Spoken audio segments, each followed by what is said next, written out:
Comanchero, one of the most high-profile bikie gangs in Australia. Bikie gangs here in Sydney have all been duped. Enormous confidence Mark Buddle has in Mark Buddle. You know, he just goes and grabs what he wants. All they talk about is drugs, violence, hits on each other. The amount of information that the police now might have is anybody's guess. And particularly if I was a Comanchero, I'd be worried about what they have. Tell me who Mark Buddle is and how he fits into the criminal scene in Australia.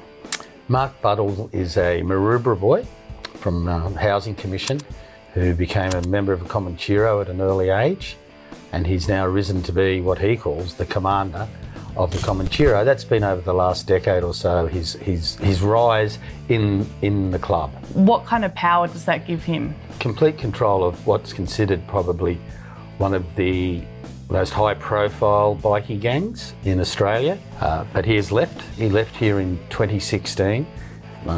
He went overseas legally, but since it has emerged that he is a major person of interest in the murder of a security guard in 2010 in the heart of Sydney, a man called Gary Alabon, and ever since then he hasn't come back. But it still hasn't stopped him from running what's considered one of the biggest drug empires of any Australian living overseas. It's believed he's in Dubai, is that right, or Turkey? Where Mark Buddles is as we speak now is to believe in South Lebanon. He was based in Dubai for a long time. He was living in one of the most exclusive resorts over there, the Palms. Lived a pretty good life compared to his origins from Maroubra. Since there was a big blow-up called Anom. An encrypted messaging app called Anom, which crooks thought hid their chats from police. Anom was sold to them, the idea was it's sold to them by a crook in San Diego, saying this is foolproof. It was basically embraced by Haken Arif, a very, very senior crime warlord with enormous amount of respect in Australia and Sydney and the Comanchero. So he was the one that kind of endorsed it.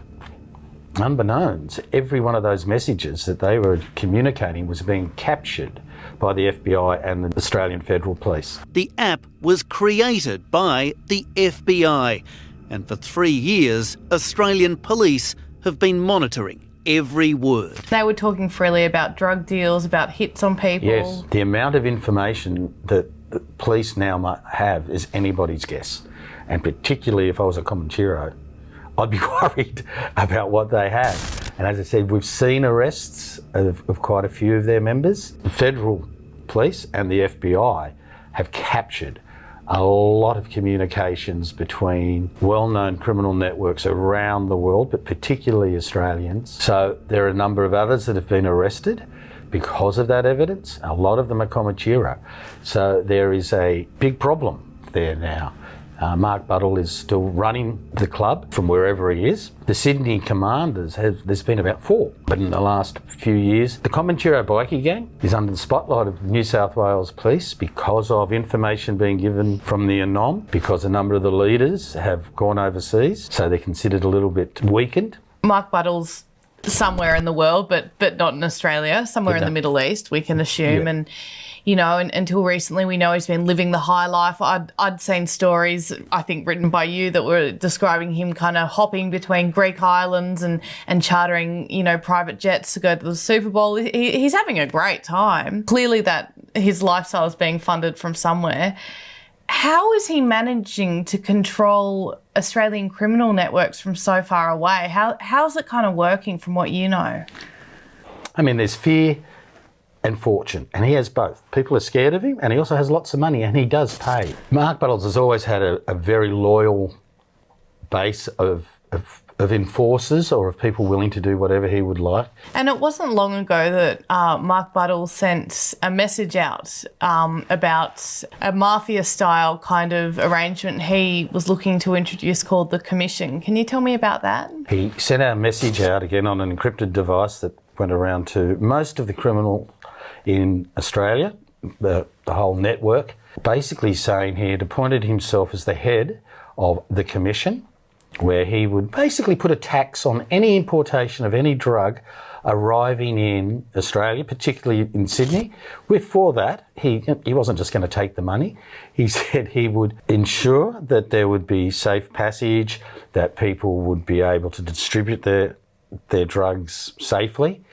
He also said that it would be a way of helping to control the price, because he's in the text message, he said that the price of Fry, which was ice basically, had crashed because of all the people involved in the drug world. And he said this way, via basically having a cartel controlled by him, the price could be elevated. Over 1,000 police carrying out 33 search warrants and helping with 57 others. Almost all of the arrests here to do with the illicit drug trade. So he combined like a business cartel with a mafia-style enforcement with him at the top. That has led to a lot of discontent, as you could imagine, amongst drug syndicates operating in Australia. It's led to what police believe are a number of kidnappings involved in Sydney, where people who weren't supposedly paying their commission tax were being kidnapped and then being held for ransom, and led to what people believed were some drug rip-offs targeting the Buddle syndicates. So it created more trouble, I think, than it might have been worth for Mark Buddle, although have things settled down over the last few months? We won't know until we really see what happens now that the lockdown is lifted. And then we might see the criminal activity return to normal, and it'll be interesting to see how that all plays out for the Comanchero bikie gang being run in absentia. There will be debts owed, there will be conflict, and there will be someone trying to step up to fill that gap. It's an incredibly ballsy move, isn't it, to be in a complete other part of the world and to just kind of say, do you know what, I'm naming myself as the boss of all the drugs that go into that country, and I'm going to tell every other kind of criminal badass that they have to pay up to me because I'm the boss now. It shows that there's an enormous confidence Mark Buddle has in Mark Buddle. He did it when he took over the club. You know, he just goes and grabs what he wants. And this is, again, he just says, wait, I'm declaring this is what's going to happen. You can't really say he's backward and coming forward. He's very upfront.